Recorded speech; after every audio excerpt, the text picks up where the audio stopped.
Hello बच्चों, कैसे हो? आई हो अच्छे होगे। आज की कहानी है माँ की लिस्ट। माँ सबकी होती है ना बच्चों, आप लोगों की भी माँ होगी। ये एक 80 साल की महिला की कहानी है जिसने एक लिस्ट बना के दी अपने बच्चे को, अपने बेटे को। देखिए क्या होता है। लिस्ट बहुत लंबी थी।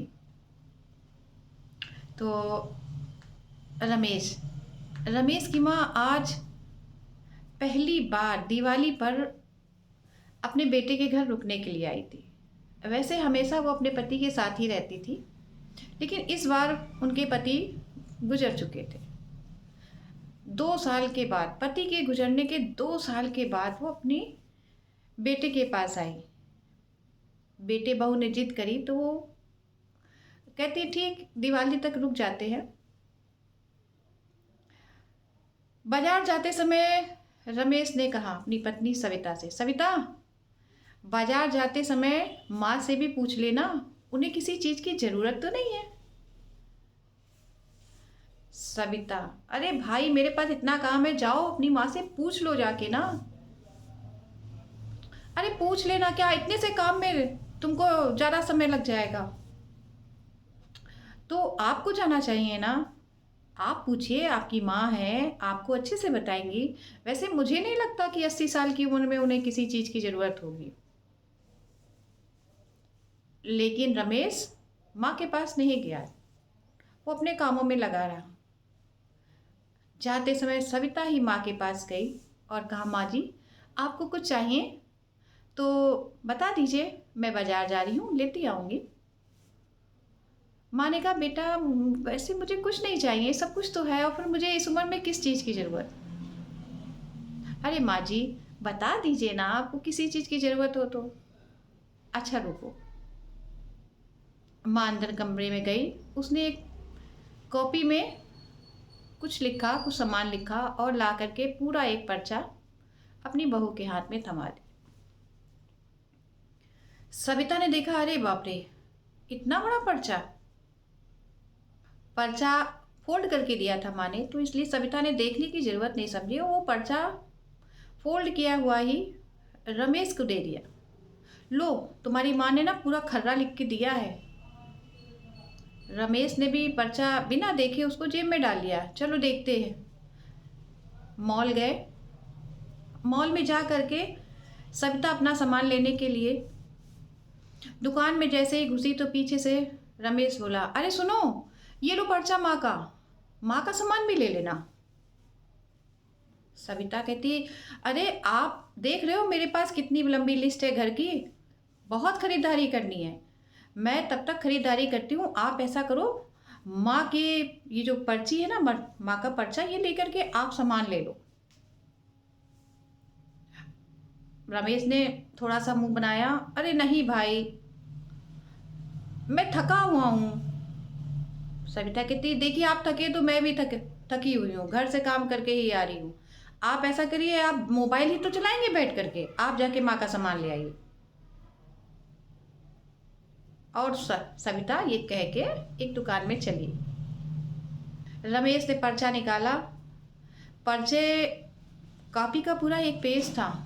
मन में सोचा, कहाँ से फंस गया, पता नहीं माँ ने कितना सामान इसमें लिख दिया होगा। ये सोचते हुए ही पर्चे को खोला तो अरे इसमें तो कुछ नहीं लिखा है, सिर्फ सा। सा का क्या मतलब?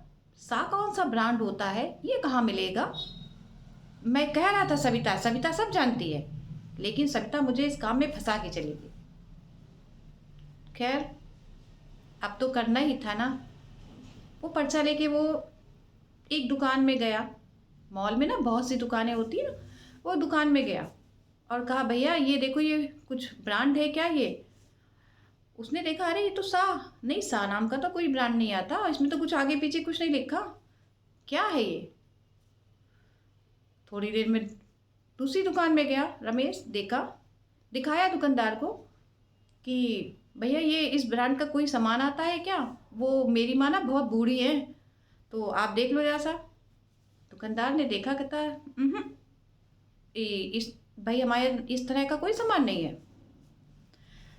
रमेश 2-3 दुकानों में गया, बेचारा परेशान हो गया। लास्ट ये एक दुकान में गया तो वहाँ पे 2 दुकानदार थे, मतलब एक बुजुर्ग थे और एक उनका शायद हेल्पर था। रमेश ने जैसे वो पर्चा उनको दिखाया, कहते हैं ये सा, तो कहते आपकी माँ की उम्र क्या होगी?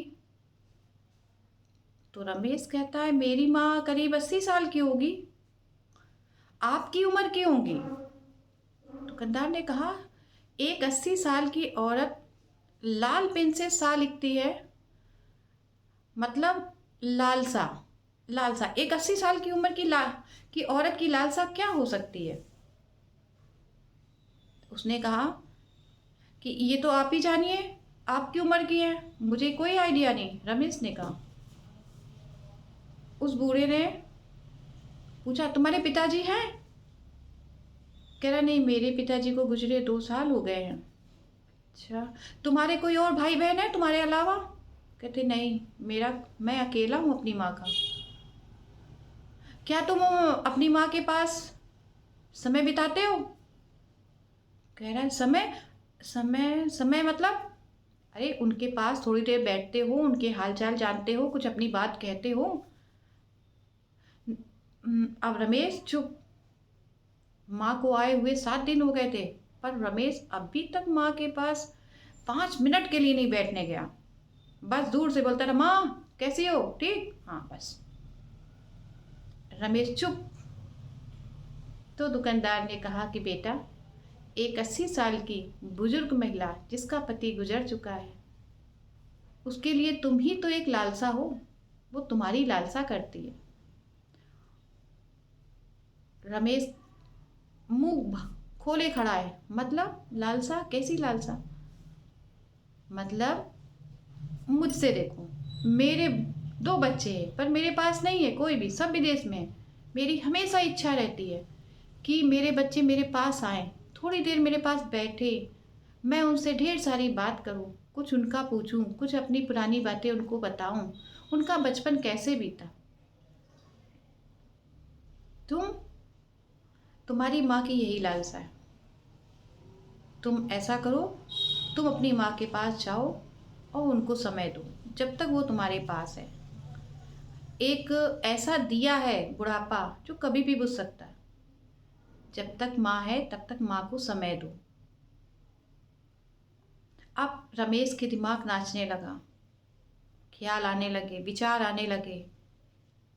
बात तो सही है। और वो सविता को मॉल में छोड़ के ही चला गया माँ के पास। मेरी माँ मुझे चाह रही है कि मैं उसको समय दूँ। वो गया अपनी माँ के पास, जा करके अपनी माँ के पास बैठ गया। आंखें भरी थी रमेश की। एहसास हुआ ये मेरी ही तो माँ है। एक समय था मैं माँ के बिना रह नहीं पाता। अब सालों गुजर जाते हैं कि मैं माँ के पास बैठ नहीं पाता, उससे बात नहीं कर पाता ढंग से। माँ ने बेटे को देखा, अपने गले से लगा लिया, बेटा तुमने मेरी इच्छा पूरी कर दी। पता है, हम बूढ़े लोगों को मौत से पल पल डर लगता है। हमारे पास मौत आ रही है, एक एक कदम हमारे पास आगे बढ़ रही है, हमें उस आने वाली मौत से डर लगता है। मौत सत्य है, शाश्वत है जीवन का, उससे कोई नहीं बच सकता। पर हमें मौत से डर लगता है और उससे ज़्यादा डर लगता है अकेलेपन से। जब कोई हमारे मन की बात नहीं सुन पाता, जब कोई हमारे पास नहीं बैठता, तो हमें इतना घुटन होती है अकेलेपन से। बस मैं तो यही चाहती हूँ कि मैं जब तक तुम्हारे पास रहूँ, तुम थोड़ा सा समय मेरे पास बिता दो, थोड़ा सा।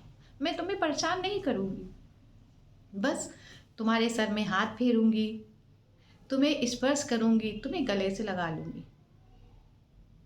क्या तुम मेरी ये लालसा पूरी करोगी?